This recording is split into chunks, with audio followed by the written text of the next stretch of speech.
Let's check out the performance on the Modlite PL350C.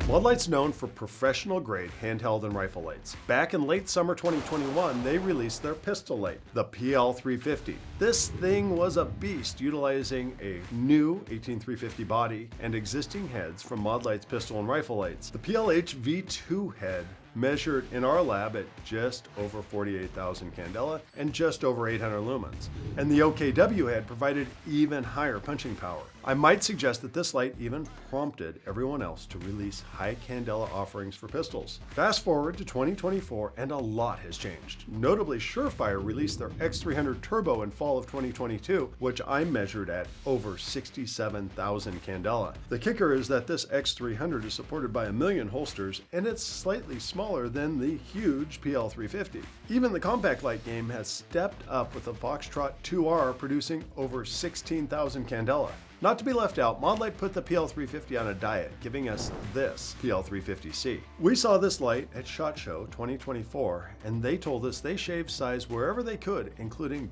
both the body and the head.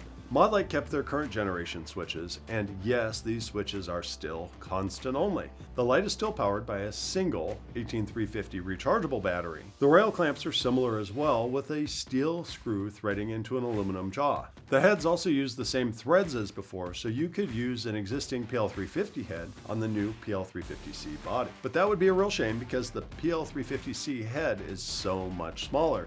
Modlight obviously spent a significant effort slimming down the assembly. But Modlight didn't stop at the head either. They shortened the body and made it slimmer as well. The light comes with 2 rail keys for mounting, the universal one, which is for the narrow slot in older clocks, and one 1913 for everything else. It's interesting to note that the keys place the light in slightly different positions than the predecessor light. Before we get to performance data, I want to be clear about 3 things. First is that Modlight sent us serial number 183 and it was provided to us before launch. Second, at the time of this recording, I don't actually know what the performance specs are on this light. And last, my standard disclaimer.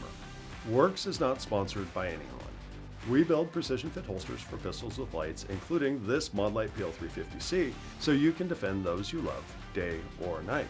We work hard to give back to the firearms community by providing measured data so you can determine if any particular light is worth your investment. So on to the data. As mentioned, a single 18350 battery powers this unit. In our experience, these batteries provide strong output, but typically do not last as long as prime cells. This light provided 940 lumens of output at 30 seconds and stayed above 900 lumens for a good amount of time.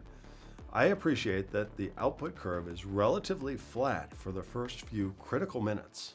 At 4.5 minutes, this light dropped down to 480 lumens and it stayed there for about 30 minutes. By 41 minutes, this light was pretty much done. And one thing we'll notice is that the output curve is very similar to the original PL350 with the PLH V2 head. But candela is a different story. Keep in mind that it's difficult to get a smaller light head to focus the light beam in a way that produces high candela. So we should expect lower numbers than the previous PLH V2 or OKW heads. Our PL350C measured just under 20,000 candela immediately after switching it on, and then dropped to about 18,500 30 seconds in. Now my personal rule of thumb is that about 20,000 candela is what is required to effectively take away a potential assailant's sense of distance. And this light comes close to that number. However, it is not the painful beam that the original PL350 provided. This light is obviously tuned for those who need a good amount of flood to keep their eye on their immediate surroundings. For light quality, CRI, which is a measurement of how close the light matches noonday sun, is just under 70 out of 100, and this is typical of what we see in tactical lights. And the color temperature is toward the cool end of the spectrum, measuring over 6,500 Kelvin. Now Modlight did succeed in reducing the size significantly, especially from the switches forward.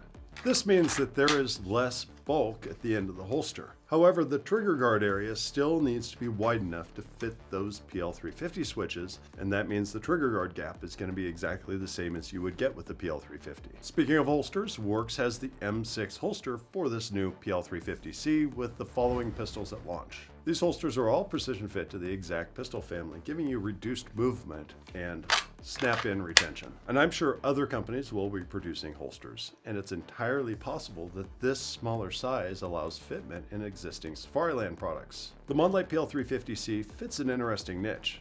It is for those who love their existing PL350 but want something smaller and are okay with trading off candela. It's not quite as big as the X300 or TLR1, and not quite as small as the TLR7X or the Foxtrot 2R. Its output exceeds the TLR1HL, but doesn't match the candela of the X300 Turbo. But it's a solid American-made light with good output for its size, and a user interface that's proven through the development of the full-size PL350. Perhaps the closest performance match to the PL350C will be the recently announced TLR7 HLX, which is smaller in size with supposedly higher output. So what do you think of the PL350C? Leave a comment below and let us know if this light is in your future. Thanks so much for watching. From all of us here at Werkz, have a blessed day.